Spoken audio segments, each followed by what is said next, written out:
play-in games for the NBA playoffs start tonight. But for the teams that are already locked in the Eastern Conference playoffs, here are my predictions for the New York versus Detroit series and the Milwaukee versus Indiana series. Brunson being injured is really going to shake up Tom Thibodeau's game plan. If you look at the season, Tom Thibodeau has always been a coach that doesn't really trust his bench. He kind of just likes to go with his go-to guys, and he doesn't put a whole lot of trust in the rest of his team. And that blueprint has won them a lot of games, but it's also been a recipe for burnout and injury. And I'm not surprised at all that Brunson is injured because he's just overplayed him.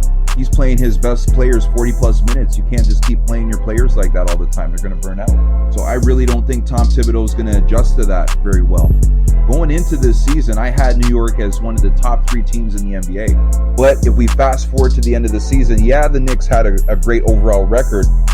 But if we look at how they played against good teams, they played horrible. Their record versus Detroit, Boston, and Cleveland in the regular season is 1-11.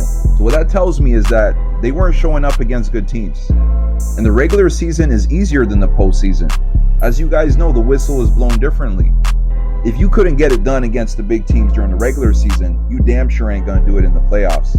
Cade Cunningham, he's got to be the most improved player in the NBA. Look how good this kid has got. He took the Detroit Pistons that were a mediocre team last year. They were horrible, bottom of the barrel, and now they're top 6 in the East. So in contrast to the Knicks, Cade Cunningham has been balling against really good teams. And the series between New York and Detroit is 3-1. So Detroit spanked New York in the regular season. Moving along to the Milwaukee-Indiana series. Dame Lillard might return, but he might not. You know, he has the issue with the blood clot, and we don't know if he's coming back. You know, Sham's saying that he might possibly, but that's still up in the air. Giannis has been playing out of his mind. Do you think he deserves to be an MVP candidate? I do definitely put Shea and Jokic above him, but he's right there.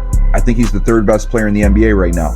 Having said that, Milwaukee is too heavily reliant on Giannis, and you can't expect one player to get it done. Indiana, on the other hand, they play with a lot of continuity. They really move the ball well.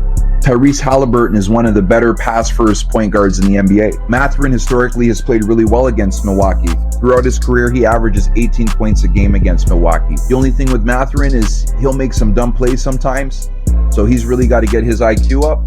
But as long as he stays consistent with that, they're going to be all right. The Pacers have won 15 of their last 20 games, so they're really rolling right now. And for this series, I got to give the nod to the Pacers. I got the Pacers winning in 7.